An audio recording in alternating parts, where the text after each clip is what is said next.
प्रिय क्रांती मित्र हो, जय भीम, जय अशोक, जय संविधान, जय भारत। आंबेडकर नावाचा फोबिया झालेल्या पत्रबहादर पत्रकारांनो, आपणा सर्वांना क्रांतिकारी जय भीम। अर्थात तुम्हाला आंबेडकर नावाचीच ॲलर्जी असल्याने तुम्ही माझा जय भीम स्वीकारणार की नाही याची मला शंका आहे। परंतु जय भीम हा स्वाभिमानाचा महामंत्र आहे। गुलामी विरुद्ध, लाचारी विरुद्ध लढणारा तो प्राणमंत्र असल्याने मी तुम्हाला जय भीम केला, जेणेकरून तुमच्यातला मेलेला स्वाभिमान पुन्हा जिवंत होऊन तुम्ही गुलामीचे व लाचारीचे जीवन त्यागावे आणि ताठमानेनं स्वाभिमानी जीवन जगावे, यासाठीच तुम्हाला जय भीम केला। ज्याला स्वाभिमानी जीवन प्यारं आहे तो निश्चितपणे माझा जय भीम स्वीकारेल, यात मला तीळमात्र शंका वाटत नाही। वंचितांनी संसदेमध्ये जाऊ नये असं वाटणाऱ्या बोरू बहादर तथाकथितांनो, तुम्हाला खुले पत्र लिहिण्याचे कारण असे की मानवी स्वराज्याचे संस्थापक, रक्तात पेटलेले महामानव, विश्ववंदनीय विश्वरत्न डॉक्टर बाबासाहेब आंबेडकर यांचे उच्च विद्याविभूषित नातू आणि भारतीय राजकारणातील सध्याच्या काळातले सर्वात आदरणीय नेते म्हणून सुविख्यात असणारे भारतीय जनतेचे स्वाभिमानी नेते, वंचित बहुजन आघाडीचे सर्वेसर्वा आदरणीय प्रकाशजी तथा बाळासाहेब आंबेडकर यांनी आंबेडकरी राजकारणाचे स्वाभिमानी दर्शन घडवत महाविकास आघाडीच्या घमेंडखोर राजकारणाला लाथाडत मराठा आंदोलक मनोज जरांगे पाटील यांच्याशी सामाजिक युती करून प्रकाश शेंडगे यांच्या सोबत ओबीसी बांधवांची मोठ बांधत स्वबळावर निवडणूक लढविण्याची घोषणा केली आणि इथल्या प्रस्थापितांच्या पायाखालची वाळू सरकली। घराणेशाहीला हादरे बसले, प्रस्थापितांच्या राजकारणाला सुरुंग लागले। मग सुरू झाली प्रस्थापितांचे गुलाम असणाऱ्या पत्रकारांची कोल्हेपुई, ज्यांची काळी इतकी ही अवकात नाही असले बिनबुडाचे लोटे आणि ज्यांना शब्द मी या ठिकाणी असभ्य वापरतो, परंतु तो वापरण्याची आवश्यकता आहे की ज्यांना साधं कंबर धुण्याची अक्कल नाही असे मूर्ख सुद्धा आदरणीय बाळासाहेबांना राजकीय अक्कल शिकवू लागले। प्रस्थापितांनी पोहोचलेली पत्रकारांची एक जमात बाळासाहेब आंबेडकरांना खुले पत्र लिहून ज्ञानाचे डोस पाजू लागली। अर्थात त्या पत्रांमधून ह्या पत्रकारांनी त्यांच्यात असणाऱ्या गुलामीचे किती प्रदर्शन केले हेच दिसून येते। रात्री 9-10च्या दरम्यान मी रवींद्र पोखरकर यांच्या अभिव्यक्ती चॅनलवरील प्रकाशजी आंबेडकरांना पोखरकरांनी लिहिलेले पत्र ऐकत होतो। पत्र ऐकल्यानंतर नेहमीच्या सवयीप्रमाणे मी तो विषय बाजूला ठेवला आणि माझ्या इतर कामाला मी लागलो। काम करीत असताना आदरणीय बाळासाहेब आंबेडकरांना उद्देशून लिहिलेली आणखी 3 ते 4 पत्र माझ्या डोळ्यासमोरून आली, माझ्या वाचनात आली। तेव्हा माझ्या लक्षात एक बाब प्रकर्षाने आली, ती म्हणजे ती सारीच्या सारी पत्रे एका असं कारखान्यातून लिहून आली की काय, इतकं त्यात साधर्म्य आहे। किरकोळ बदल वगळता या सर्व पत्रांमध्ये एकसारखा मायना लिहिलेला दिसला। बाळासाहेब ही शेवटची संधी असं म्हणत पत्र लिहिणाऱ्या आणि निखिल बागळे या अजूनही निर्भय बनण्याच्या अवस्थेमध्ये असणाऱ्या व आंबेडकर नावाचा फोबिया झालेल्या पत्रकाराचे एकेकाळचे सहकारी असणारे बंधुराज लोणे यांचे पत्र। दुसरं पत्र होतं वंचित ताठर की तडजोडवादी ह्या नावाचे। देवेंद्र गोंडाने यांनी मस्तपैकी प्रस्थापितांभोवती गोंडा घोळण्याचे काम केले। या पत्रात गोंडाने किती खोटं लिहितात हे दिसून आलं। अर्थात बंधुराज लोणे काय आणि रवींद्र पोखरकर काय यांच्याबद्दल माझ्या मनात कमालीचा आदर आहे। तसं पाहायला गेलं तर ह्या लोकांशी माझे वैयक्तिक वैर असण्याचे कारण नाही, परंतु महाविकास आघाडीच्या भाजप धार्जिन राजकारणाचा बचाव करण्यासाठी विनाकारण प्रकाशजी आंबेडकरांना खलनायक ठरविण्याची त्यांची जी विकृत मानसिकता आहे त्या मानसिकतेचा मी वैरी आहे, एवढं मात्र नक्की। अर्थात आज मी रवींद्र पोखरकर किंवा बंधुराज लोणे किंवा अन्य इतरांच्या पत्रांची चिरफाड करणार नाही, तो माझा विषय सुद्धा नाही। त्यांना वंचित बहुजन आघाडीचे प्रवक्ते बघून घेतील, मी फक्त आंबेडकरी कार्यकर्ता ह्या नात्याने प्रकाशजी आंबेडकरांच्या आडून जी काही आंबेडकरी लढ्याची मुवमेंटची बदनामी करण्याची एक तर्फी मोहीम काहींनी आपल्या हाती घेतली आहे, आखली आहे, ती मोहीम कुठंतरी थांबावी ह्या प्रामाणिक भावनेतून सदर पत्र लिहित आहे। अगोदरच म्हणल्याप्रमाणे मी कोणाची व्यक्तिशः विरोधक नाही, परंतु मुद्दामहून कोणी खोटं बोलत असेल, खोटं पेरत असेल तर त्याला वेळेवर प्रतिबंधित करणे हे हरेक आंबेडकरवाद्यांचे कार्यकर्तृत्व आहे असे मी मानतो। आता नागपूरमधील देवेंद्र गोंडाने या पत्रकाराचेच पाहना, हा माणूस वंचित ताठर की तडजोडवादी ह्या अत्यंत बालिश लेखामधील 4 नंबरच्या परिच्छेदात किती धादांत खोटं लिहित होते पहा। अर्थात या माणसाने हा बिनबुडाचा लेख रात्रीच्या वेळी लिहिला असेल। वंचित बहुजन आघाडीच्या तिकिटावर गोपीचंद पडळकर बारामती मतदारसंघात लढले अशी हा गोंडाने नावाचा पत्रकार चक्क थाप मारतो। जर ह्या व्यक्तीने हा लेख दिवसा लिहिला असता तर त्यांना सांगलीच्या ऐवजी बारामती दिसली नसती। याचा अर्थ ह्या पत्रकाराने हा लेख कोणत्या तरी नशेत लिहिला असे मला म्हणायचे नाही, कारण हा माणूस नशा करतो किंवा नाही करत याच्याशी मला माहिती नाही, मी त्यांना व्यक्तिशः ओळखत सुद्धा नसल्याने तसं काही मी बोलणार नाही। पण प्रश्न असा आहे की ह्या लोकांना कुठंही बारामती कशी काय दिसते, अशी कोणती जादू आहे या बारामतीमध्ये? काही लिहायला घेतलं की बारामती हेच नाव काय येतं? अर्थात ही शरद पवार साहेबांची जादू आहे, मोहमाया आहे असं मी कदापि म्हणणार नाही, आणि तसं जर उद्या निष्पन्न झालं तर मात्र मी त्या तथाकथित पत्रकारांना सोडणार नाही। त्यांना वैचारिक लेखणीच्या चापकानं झोडपल्याशिवाय मी सोडणार नाही। संग्राम पाटील आणि निखिल वागळे यांच्या बालिशपणाबद्दल मी सध्या काही बोलणार नाही। मत मांडण्याचे, विचार करण्याचे स्वातंत्र्य प्रत्येक भारतीयांना विश्वरत्न डॉक्टर बाबासाहेब आंबेडकरांनी भारतीय संविधानाच्या माध्यमातून दिलेले आहे।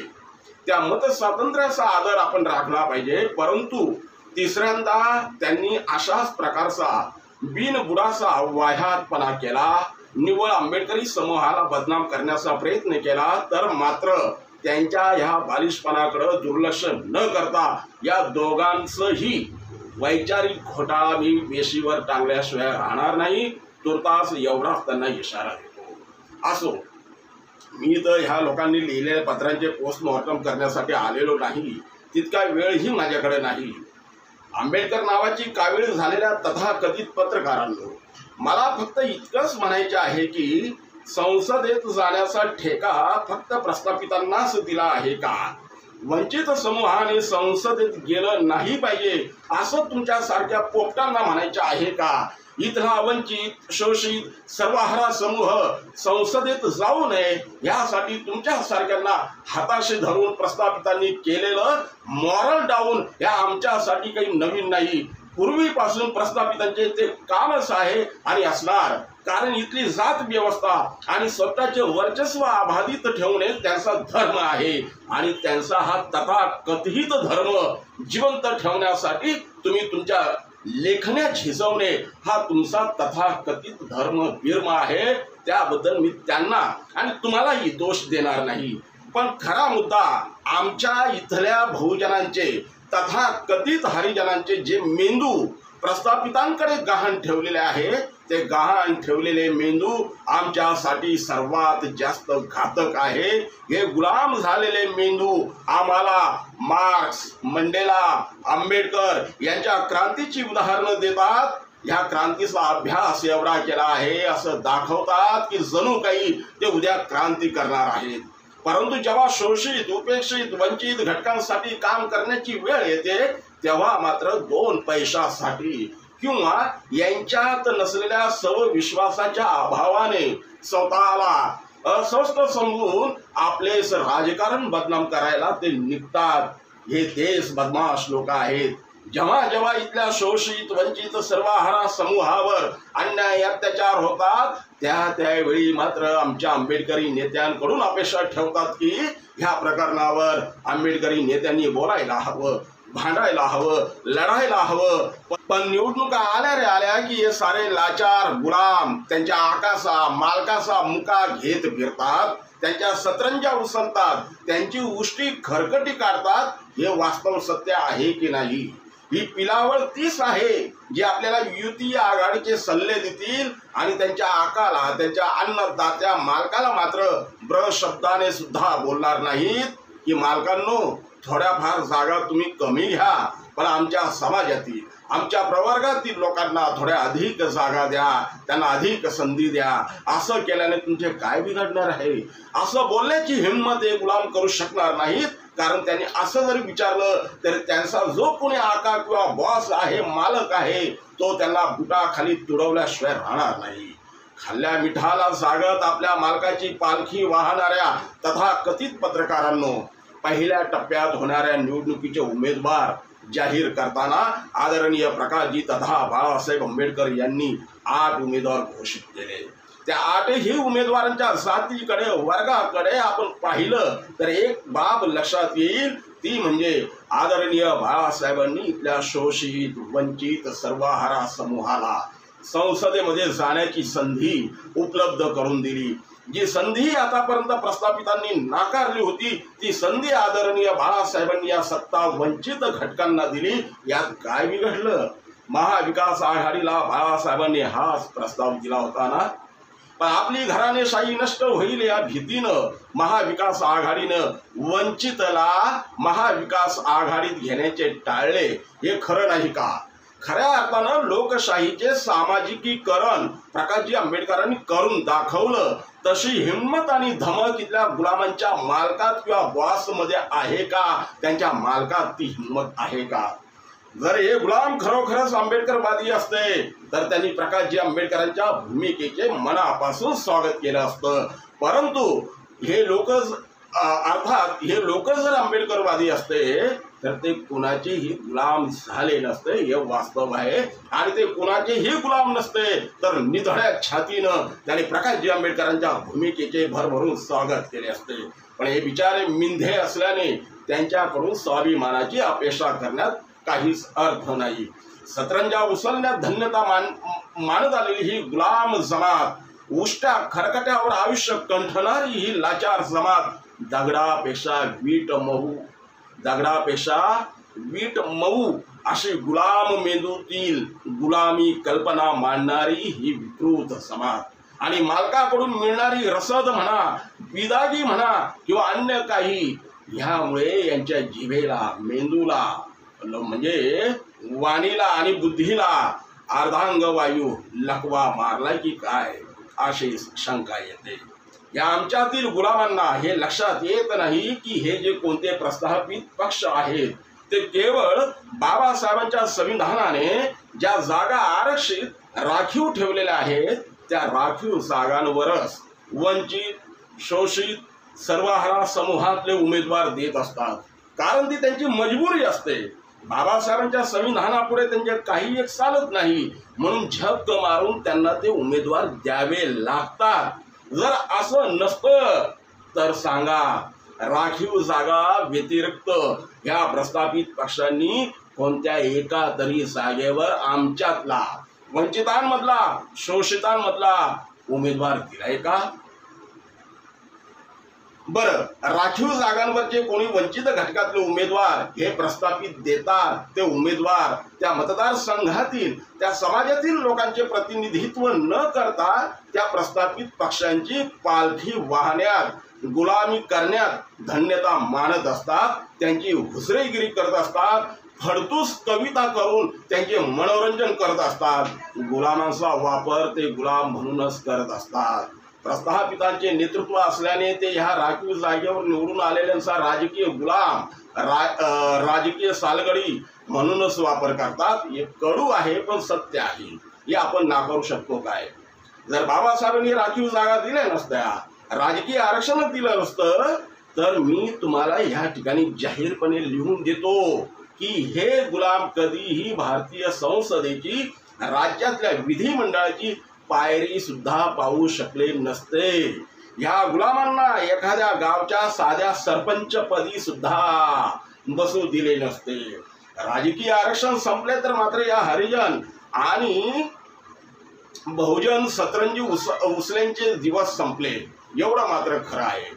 म्हणूनच मी ह्या व्हिडिओच्या माध्यमातून या देशातल्या संविधानवादी भारतीयांना जाहीरपणे आवाहन करू इच्छितो की आज संविधान रक्षणासाठीची, लोकशाही जिवंत ठेवण्यासाठीची, मानवतावाद शाबूत राखण्यासाठीची लढाई आपल्यावर येऊन ठेपली आहे। त्यामुळे प्रस्थापित बाजूला करूया, आदरणीय बाळासाहेब आंबेडकरांचे हात मजबूत करूया। त्यासाठी फक्त वंचित बहुजन आघाडी। प्रस्थापितांची दलाली करणाऱ्या तथाकथितांनो बरेच काही लिहिण्यासारखे आहे।